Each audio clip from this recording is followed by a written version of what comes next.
Hi guys, welcome back to my channel. ಎಲ್ಲರೂ ಹೇಗಿದ್ದೀರಾ? ಚೆನ್ನಾಗಿದ್ದೀರಾ ಅಂತ ಭಾವಿಸ್ತಾ ಇದ್ದೀನಿ. ಮೊದಲನೇದಾಗಿ ಎಲ್ಲರಿಗೂ ವರಮಹಾಲಕ್ಷ್ಮಿ ಹಬ್ಬದ ಶುಭಾಶಯಗಳು ಅಂತ ಹೇಳ್ತಾ ಈ ವಿಡಿಯೋನ ನಾನು ಸ್ಟಾರ್ಟ್ ಮಾಡ್ತಾ ಇದ್ದೀನಿ. ಆ್ಯಂಡ್ ಫ್ರೆಂಡ್ಸ್, ಈ ವಿಡಿಯೋಲಿ ನಾನು ಹೆಣ್ಣು ಮಕ್ಕಳು ವರಮಹಾಲಕ್ಷ್ಮಿ ವ್ರತನ ಹೇಗೆ ಮಾಡ್ತಾರೆ, ವರಮಹಾಲಕ್ಷ್ಮಿ ವ್ರತ ಹೇಗೆ ಸ್ಟಾರ್ಟ್ ಆಯಿತು ಅನ್ನೋದನ್ನು ನಾನು ತಿಳಿಸ್ಕೊಡ್ತೀನಿ, ಬನ್ನಿ. ತುಂಬ ವರ್ಷಗಳ ಹಿಂದೆ ಒಂದು ಹೆಣ್ಣು ಮಗು ಚಾರುಮತಿ ಅಂತ ಇದ್ದರು.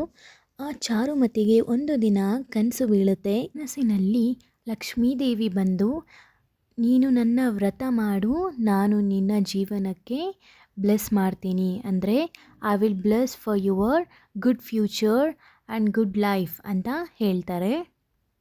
ಆಗ ಚಾರುಮತಿಯು ತಾನು ಹಾಗೂ ಆ ಹಳ್ಳಿಯಲ್ಲಿರುವ ಎಲ್ಲ ಹೆಣ್ಣು ಮಕ್ಕಳನ್ನು ಒಟ್ಟುಗೂಡಿಸಿ ವರಮಹಾಲಕ್ಷ್ಮಿ ಹಬ್ಬವನ್ನು ತುಂಬ ಸಾಂಪ್ರದಾಯಿಕವಾಗಿ, ನಿಷ್ಠೆಯಾಗಿ, ತುಂಬ ಭಕ್ತಿಯಿಂದ ಆಚರಣೆ ಮಾಡ್ತಾರೆ. ಲಕ್ಷ್ಮಿ ಕೆಪ್ಟ್ ಹರ್ ವರ್ಡ್ಸ್, ಅಂದರೆ ಲಕ್ಷ್ಮಿ ಏನು ಹೇಳಿದರು, ನಾನು ನಿನಗೆ ಹೊಲಿತೀನಿ ಅಂತ ಹೇಳಿದರು ಅಲ್ವಾ, ಅವರ ಮಾತಿನ ಪ್ರಕಾರನೇ ಅವರು ಹೊಲಿದ್ರು. ಅವರು ಮಾತ್ರ ಹೊಲಿಲಿಲ್ಲ, ಹಾಗೂ ಅದರ ಜೊತೆ 8 ಅಷ್ಟಲಕ್ಷ್ಮಿಗಳ ರೂಪದಲ್ಲಿ ಚಾರುಮತಿ ಹಾಗೂ ಅಲ್ಲಿ ಇರುವ ಹೆಣ್ಣು ಮಕ್ಕಳಿಗೆ ಆ ಲಕ್ಷ್ಮೀದೇವಿ ಹೊಲಿದರು. ಆ 8 ಅಷ್ಟಲಕ್ಷ್ಮಿಗಳು ಯಾರು ಎಂದರೆ, ಮೊದಲನೇದಾಗಿ ಆದಿಲಕ್ಷ್ಮಿ, ಯಾರು ತುಂಬ ಶಾಂತಿ, ಪೀಸನ್ನು ಕೊಡ್ತಾರೋ ಆ ಲಕ್ಷ್ಮಿ ಹೊಲಿತಾರೆ. ಎರಡನೆಯದಾಗಿ ಧನಲಕ್ಷ್ಮಿ ಹೊಲಿತಾರೆ, ಅಂದರೆ ಹಣಕಾಸಿನ ಹಾಗೆ ಹೊಲಿತಾರೆ. ಮೂರನೆಯದಾಗಿ ಗಜಲಕ್ಷ್ಮಿ ಹೊಲಿತಾರೆ, ಅಂದರೆ ಯಾರು ರೆಸ್ಪೆಕ್ಟ್ ಹಾಗೂ ಗೌರವದಿಂದ ಇರ್ತಾರೋ ಅವರಿಗೆ. ನಾಲ್ಕನೆಯದಾಗಿ ಸಂತಾನ ಲಕ್ಷ್ಮಿ, ಅಂದರೆ ಸಂತಾನವನ್ನು ಬ್ಲೆಸ್ ಮಾಡೋರು, ವರವಾಗಿ ಕೊಡುವ ಲಕ್ಷ್ಮೀದೇವಿ. ಐದನೆಯದಾಗಿ ವೀರಲಕ್ಷ್ಮಿ, ಅಂದರೆ ನಾವು ಎಂಥ ಕಷ್ಟದ ಸಮಯದಲ್ಲೂ ಕುಗ್ಗದಿರ ಇರುವಂತಹ ಧೈರ್ಯ ಶಕ್ತಿ ಕೊಡುವವರೇ ವೀರಲಕ್ಷ್ಮಿ. ಆರನೆಯದಾಗಿ ವಿಜಯಲಕ್ಷ್ಮಿ, ಅಂದರೆ ನಾವು ನಮ್ಮ ಜೀವನದಲ್ಲಿ ಗೆಲ್ಲಬೇಕು ಎಂಬುವ ಪ್ರೋತ್ಸಾಹ ಎಲ್ಲವನ್ನು ಹಿಂದೆ ನಿಂತು ವಿಜೇತವಾಗಿ ಮಾಡಿಸುವವರೇ ವಿಜಯಲಕ್ಷ್ಮಿ.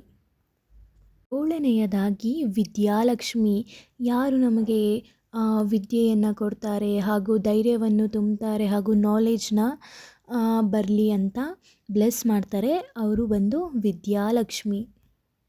ಹಾಗೂ 8ನೆಯ ಅಷ್ಟಲಕ್ಷ್ಮಿ ಬಂದು ಧಾನ್ಯಲಕ್ಷ್ಮಿ, ಅಂದರೆ ಫುಡ್, ಅಂದರೆ ಪ್ರಸಾದ ಹಾಗೂ ಊಟವನ್ನು ಯಾರು ನಮಗೆ ಯಾವುದೇ ಕೊರತೆ ಇಲ್ಲದೆ ಕೊಡ್ತಾರೋ ಅವರು ಧಾನ್ಯಲಕ್ಷ್ಮಿ ಅಂತ ಕರೀತಾರೆ. ಆ್ಯಂಡ್ ಈ 8 ಅಷ್ಟಲಕ್ಷ್ಮಿಯರು ಹೆಣ್ಣು ಮಕ್ಕಳಿಗೆ ವರಲಕ್ಷ್ಮಿ ವ್ರತ ಮಾಡುವುದರಿಂದ ಹೊಲಿತಾರೆ.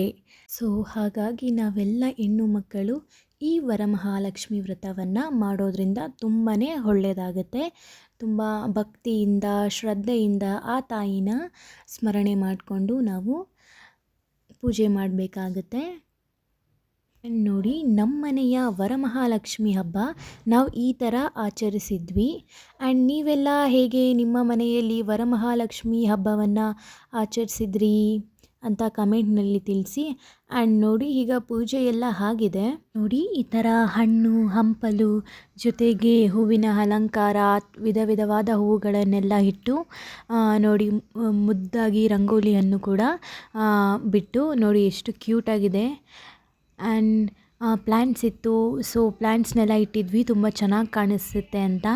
ಸೊ ಹಾಗೆ ಫ್ಲವರ್ಸ್ ಎಲ್ಲ ತಂದು ಈ ಥರ ನಾವು ಚಿಕ್ಕದಾಗಿ ಪುಟ್ಟದಾಗಿ ಕ್ಯೂಟಾಗಿ ನಮ್ಮ ಮುದ್ದು ಲಕ್ಷ್ಮಿನ ರೆಡಿ ಮಾಡ್ಕೊಂಡಿದ್ವಿ. ನಾವು ಈ ವರಮಹಾಲಕ್ಷ್ಮಿ ಹಬ್ಬಕ್ಕೆ ಒಬ್ಬಟ್ಟು ಊಟ ಮಾಡಿದ್ವಿ. ಲೈಕ್ ಪಾಯಸ ಆಗಿರ್ಬೋದು, ಒಬ್ಬಟ್ಟಾಗಿರ್ಬೋದು, ಹಾಗೂ ಬಾದಾಮ್ ಪುರಿ ಆಗಿರ್ಬೋದು, ವಡೆ ಆಗಿರ್ಬೋದು, ಹಪ್ಳ ಹಾಗೂ ಪುಳಿಯೋಗರೆ, ಚಿತ್ರಾನ್ನ, ಹೆಸರುಬೇಳೆ ಹಾಗೂ ಹಪ್ಳಗಳಾಗಿರ್ಬೋದು, ಬೋಟಿಗಳಾಗಿರ್ಬೋದು, ಈ ಥರ ಎಲ್ಲ ಹಬ್ಬದ ಊಟವನ್ನು ಮಾಡಿಕೊಂಡು ನಾವು ತಿಂದ್ವಿ ಅಂತಲೇ ಹೇಳ್ಬೋದು. ನೀವೆಲ್ಲ ಏನೇನೆಲ್ಲ ರೆಸಿಪೀಸ್ ಮಾಡಿದ್ರಿ ಈ ಹಬ್ಬಕ್ಕೆ ಅಂತ ಕಮೆಂಟ್ನಲ್ಲಿ ತಿಳಿಸಿ ಗಾಯ್ಸ್. ಆ್ಯಂಡ್ ನಮ್ಮ ಮನೆಯ ಮುದ್ದು ಲಕ್ಷ್ಮಿ ಹೇಗಿದೆ ಅಂತಲೂ ಕಮೆಂಟ್ನಲ್ಲಿ ತಿಳಿಸಿ. ನೀವೆಲ್ಲ ಹೇಗೆ ಸೆಲೆಬ್ರೇಟ್ ಮಾಡಿದ್ರಿ ಈ ವರಮಹಾಲಕ್ಷ್ಮಿ ಹಬ್ಬನ ಕಮೆಂಟ್ನಲ್ಲಿ ತಿಳಿಸಿ. ಆ್ಯಂಡ್ ಈ ವಿಡಿಯೋ ನಿಮಗೆ ಇಷ್ಟ ಆಗಿದ್ದರೆ ಪ್ಲೀಸ್ ಲೈಕ್ ಮಾಡಿ, ಶೇರ್ ಮಾಡಿ ಹಾಗೂ ಕಮೆಂಟ್ ಮಾಡಿ. ತಪ್ಪದೆ ನಮ್ಮ ಚಾನಲ್ನ ಸಬ್ಸ್ಕ್ರೈಬ್ ಮಾಡಿ. ಆ ಲಕ್ಷ್ಮೀದೇವಿಯ ಕೃಪೆ ಎಲ್ಲರ ಮೇಲೆ ಇರಲಿ ಅಂತ ವಿಶ್ ಮಾಡ್ತೀನಿ. Thank you. Keep watching.